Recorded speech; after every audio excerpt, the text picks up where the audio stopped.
The sun was setting over the dense jungle, painting the sky in hues of orange and purple. The air smelled fresh, carrying with it the faint mist from a nearby waterfall that roared like thunder in the distance. It wasn't supposed to be this way. None of it. Captain Ryland Carter had signed up for exploration missions to uncover new worlds, not to get stranded on one where every step felt more surreal than the last. He had crash-landed here 2 days ago after his ship malfunctioned during an interstellar storm.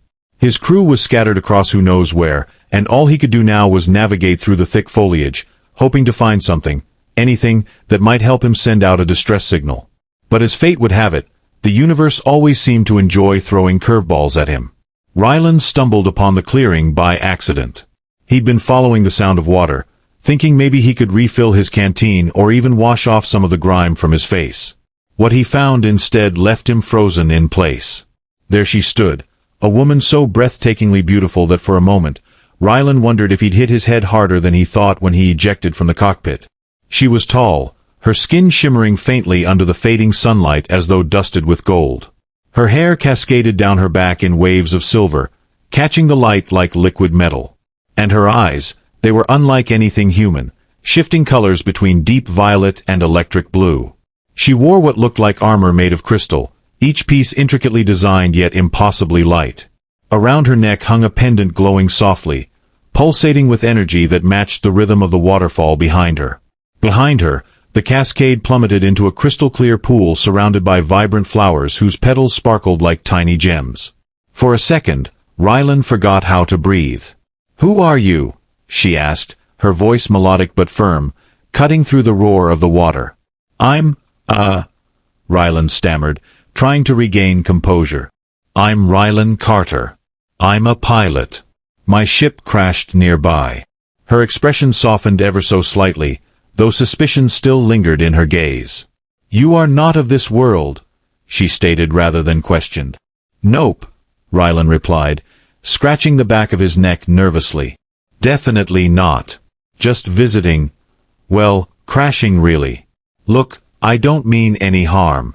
I just need to fix my communicator and get back to my people." She tilted her head, studying him intently, as though searching for lies hidden beneath his words. Then, without warning, she stepped closer, closing the distance between them faster than Ryland could react.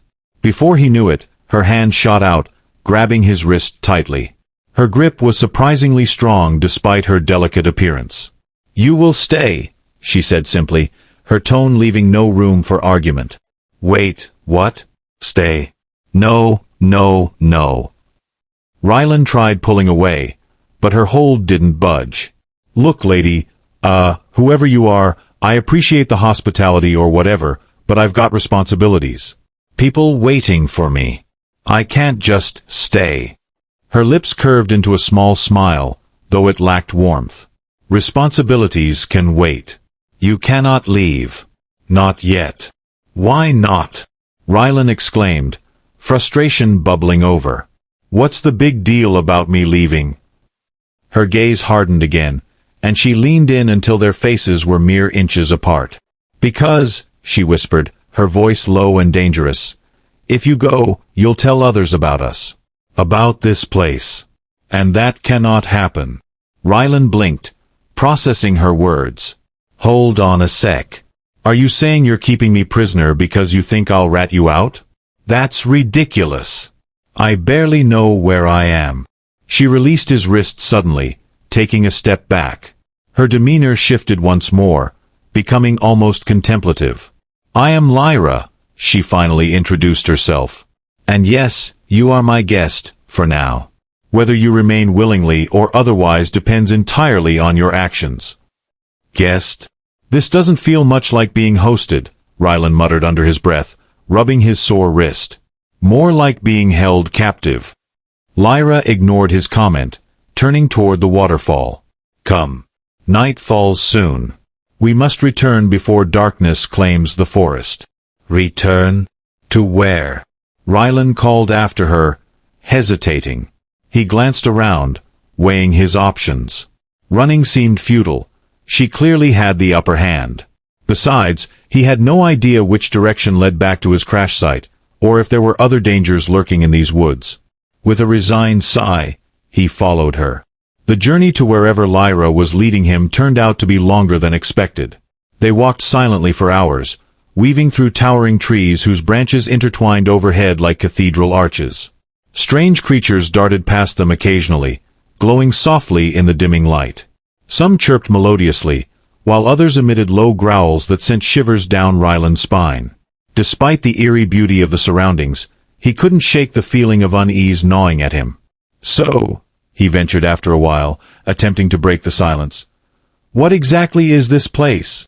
And why does everyone seem so keen on hiding it?" Lyra glanced at him briefly before focusing back on the path ahead. "This planet is called Eloria. It is sacred ground, untouched by outsiders for millennia. Our ancestors chose isolation to preserve our way of life." "Isolation sounds lonely," Ryland remarked lightly, earning a sharp look from Lyra. "It is necessary," she countered. "Your kind brings destruction wherever you tread. Wars, greed, exploitation. It is better we remain unseen." "Not all humans are like that," Ryland argued defensively. "Some of us actually care about preserving things too, you know." Lyra raised an eyebrow skeptically. "Prove it." Before Ryland could respond, they emerged into another clearing. Unlike the serene beauty of the waterfall earlier, this area felt alive with activity. Structures resembling giant mushrooms rose high into the air, their surfaces glowing faintly. Between them, beings moved gracefully, some humanoid like Lyra, others distinctly alien with elongated limbs or translucent skin. All of them stopped what they were doing to stare at Ryland curiously. "This is our village," Lyra explained, gesturing broadly. "Here, you will learn whether you truly deserve trust, or if your presence poses a threat." Ryland swallowed hard, realizing just how precarious his situation was. These people weren't merely suspicious, they were prepared to judge him based on his behavior. One wrong move, and he might never see home again. Over the next few days, Ryland struggled to adapt to life among the Elorians. They provided him with food, strange fruits and vegetables that tasted both sweet and tangy, and gave him a small hut near the edge of the village. Yet, despite their apparent kindness, he couldn't shake the feeling of being watched constantly. Every move he made was scrutinized, every word analyzed for hidden meaning. One evening, as he sat by a communal fire pit sharing stories with a group of curious children, Lyra approached him. She carried herself with quiet authority, commanding attention without uttering a word. The kids immediately quieted, scampering off to give her space. "How fares your adjustment?" she asked, sitting cross-legged beside him. "Well enough, I guess," Ryland admitted. "Though I still don't understand why I'm being treated like a prisoner." Lyra sighed, leaning back on her hands. "It is not personal, Ryland. Trust is earned slowly among my people, especially when outsiders arrive uninvited." "Uninvited?" Ryland echoed incredulously. "I didn't exactly plan to crash land here. If anything, I should be the one angry about getting stuck." Her lips twitched upward slightly, amusement flickering in her eyes. "Perhaps. But anger solves nothing. Instead, prove yourself useful. Show us you mean no harm." "And how exactly do I do that?" Ryland challenged, crossing his arms. Lyra considered him for a long moment before standing abruptly. "Follow me." Curiosity piqued, Ryland trailed behind her as she led him deeper into the forest. Eventually, they reached a massive tree with roots sprawling outward like tentacles. At its base lay a pile of tools and materials. "This is one of our supply caches," Lyra explained. "Recently, predators have been drawn to it. Protecting it has become difficult." Realization dawned on Ryland. "You want me to guard it?" "If you wish to earn trust, then yes," she confirmed. "Succeed, and perhaps we may reconsider letting you contact your crew." Despite his initial reluctance, Ryland agreed. After all, what choice did he have? Night fell quickly, shrouding the forest in darkness broken only by the faint glow of bioluminescent plants. Ryland crouched near the cache, clutching a spear-like weapon Lyra had given him. Though crude compared to the firearms he was accustomed to, it felt sturdy enough to fend off attackers.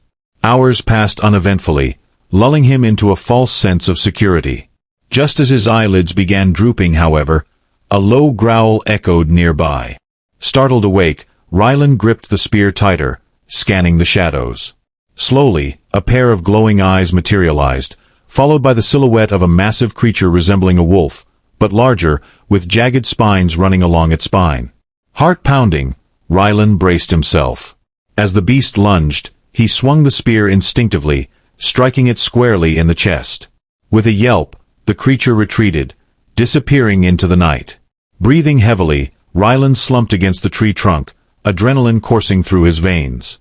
That was close, too close. But as dawn broke and Lyra returned to check on him, pride swelled within him. Maybe, just maybe, he could win their trust after all. Days turned into weeks, and Rylan found himself growing increasingly comfortable among the Elorians. He assisted with various tasks, from gathering resources to repairing damaged structures. In return, they taught him about their culture, language, and history.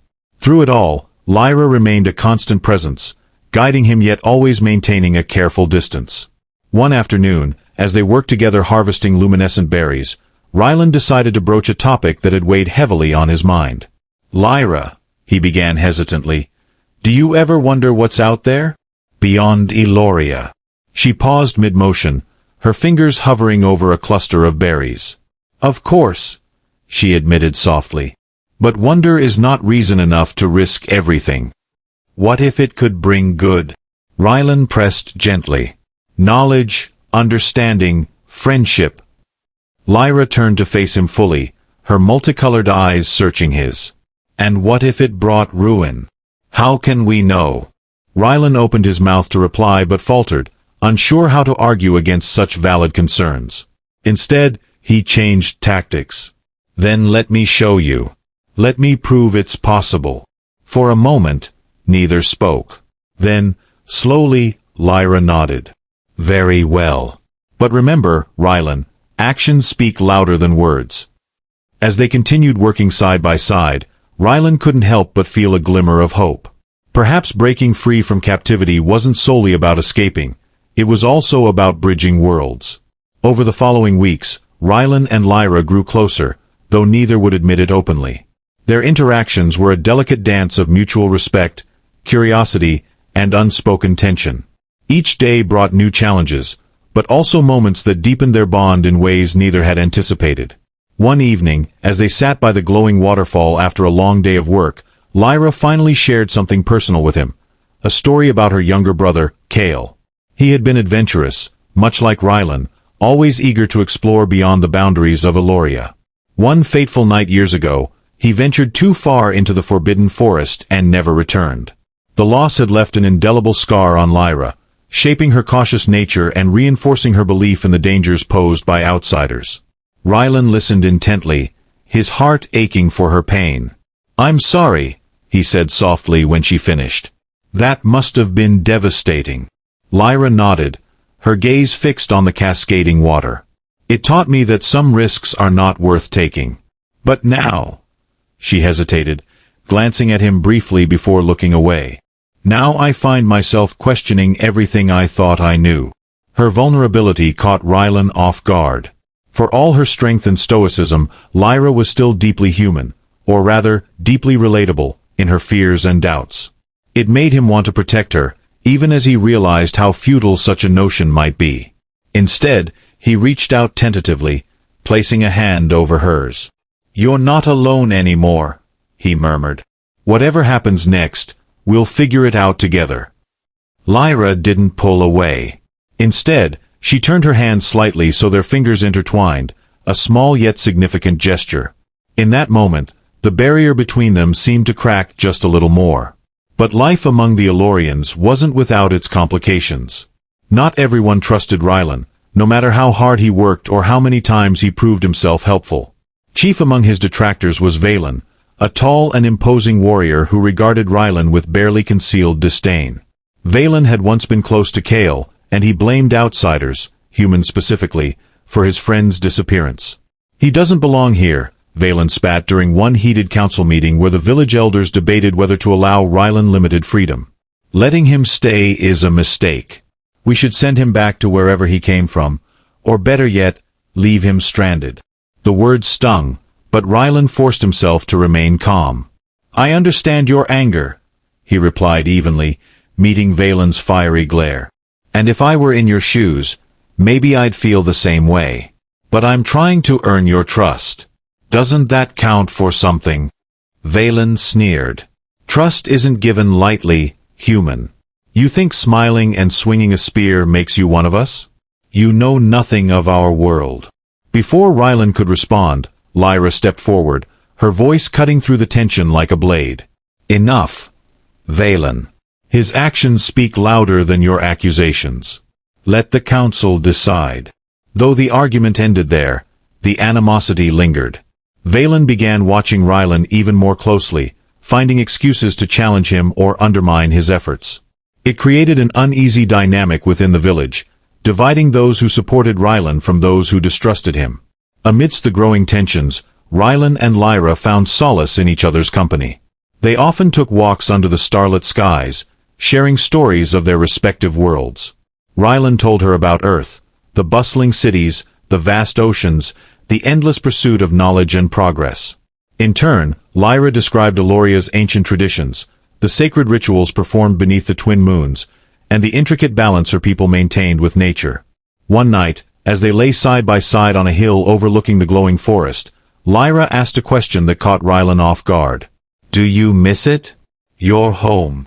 He sighed, staring up at the unfamiliar constellations. Yeah, I do. My crew depends on me. They're probably searching for me right now. And there's someone waiting for me back home. Lyra stiffened beside him, her tone careful as she probed further. Someone special? A woman named Elena, Rylan admitted reluctantly. We've been together for years. She's smart, kind, funny, the kind of person who makes everything brighter just by being around. For a moment, silence hung heavy between them. Then Lyra spoke, her voice softer than usual. You love her. Yeah, Rylan whispered, guilt twisting in his chest. I do. Neither mentioned it again, but the revelation cast a shadow over their budding connection. Lyra withdrew slightly, retreating behind the walls she'd built to shield herself from emotional vulnerability. Meanwhile, Rylan wrestled with conflicting feelings. Gratitude for Elena's unwavering support versus the undeniable pull he felt toward Lyra. Things came to a head during a crisis that threatened the entire village. A massive storm swept across Aloria, bringing torrential rains and violent winds. The river feeding the waterfall swelled dangerously, flooding parts of the settlement and washing away vital supplies. Panic spread among the villagers as they scrambled to salvage what they could. Rylan sprang into action, coordinating rescue efforts alongside Lyra and a few others. Together, they reinforced weakened structures, guided frightened children to higher ground, and retrieved food stores from submerged caches. Despite the chaos, Rylan proved himself invaluable, earning the grudging respect of even Valen. As the storm raged on, disaster struck. A tree branch snapped under the force of the wind, crashing down toward Lyra as she helped secure a damaged bridge. Without hesitation, Rylan lunged forward, shoving her out of harm's way. The impact knocked him flat, leaving him dazed but alive. When he opened his eyes, Lyra was hovering above him, her face pale with worry. Are you hurt? She demanded, her hands trembling as she checked him for injuries. I'm fine, Rylan assured her, wincing as he sat up. Just winded. Lyra stared at him, her expression unreadable. Then, unexpectedly, she leaned down and pressed her forehead against his, closing her eyes. Thank you, she whispered, her voice thick with emotion. You saved my life. In that moment, Rylan realized how deeply he cared for her, not just as an ally or companion, but as someone irreplaceable. The admission terrified him, because it meant choosing between two lives, two loves, two worlds. After the storm subsided, the village began rebuilding, but the aftermath revealed fractures within the community. Some villagers hailed Rylan as a hero, while others remained skeptical, viewing his bravery as mere manipulation. Valen, emboldened by lingering resentment, confronted Lyra directly. You cannot let him stay. Valen argued, his voice rising in frustration.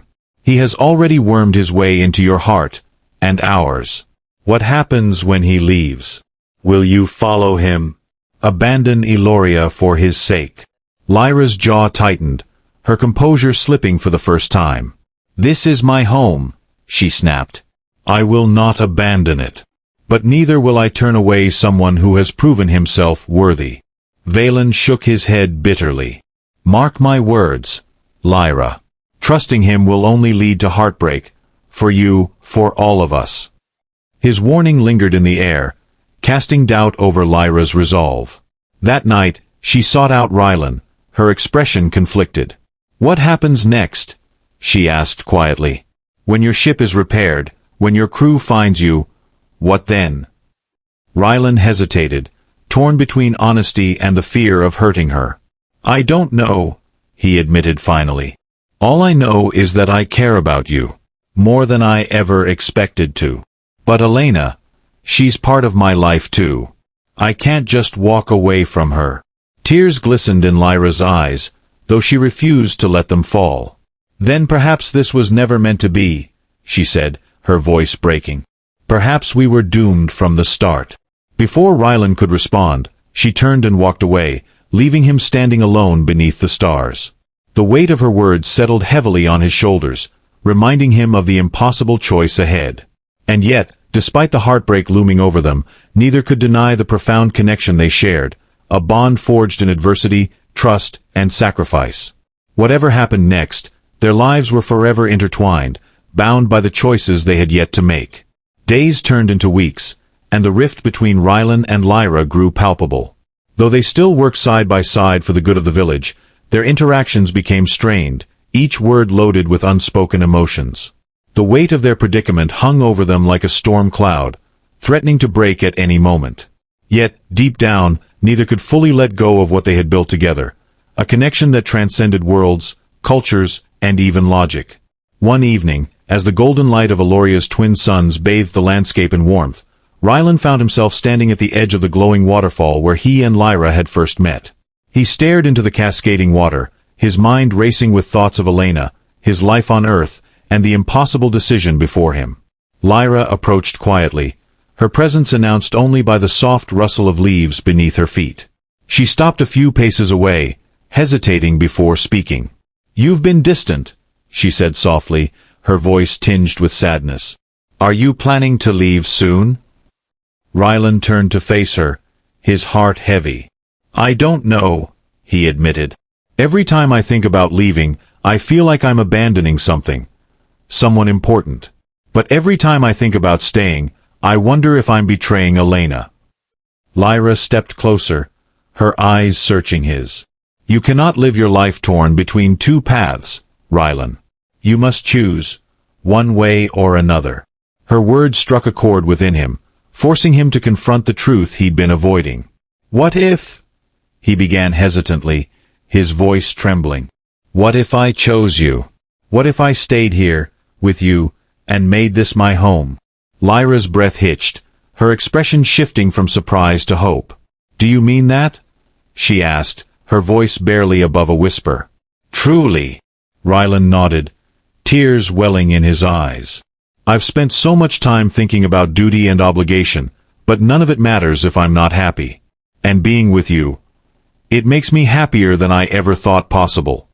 For a moment, Lyra simply stared at him, as though afraid to believe him. Then, slowly, a smile spread across her face, the kind of radiant, genuine smile that lit up her entire being. She reached out, taking his hands in hers. "If you stay," she said, her voice steady and filled with conviction, "you will never regret it. I promise." The news of Rylan's decision rippled through the village like wildfire. While some celebrated openly, others remained wary, including Valen. But Lyra stood firm, addressing the council and the villagers with unwavering resolve. "Rylan has proven himself worthy," she declared. "He is no longer an outsider. He is one of us. If anyone doubts this, let them challenge me directly." Valen, though reluctant, eventually relented, recognizing the sincerity in both Rylan and Lyra's commitment.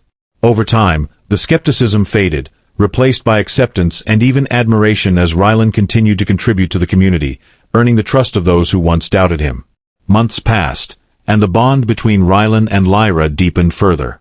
They married in a traditional Aileron ceremony beneath the twin moons, surrounded by friends, family, and the breathtaking beauty of their world. The celebration lasted for days, filled with music, laughter, and stories shared around roaring fires.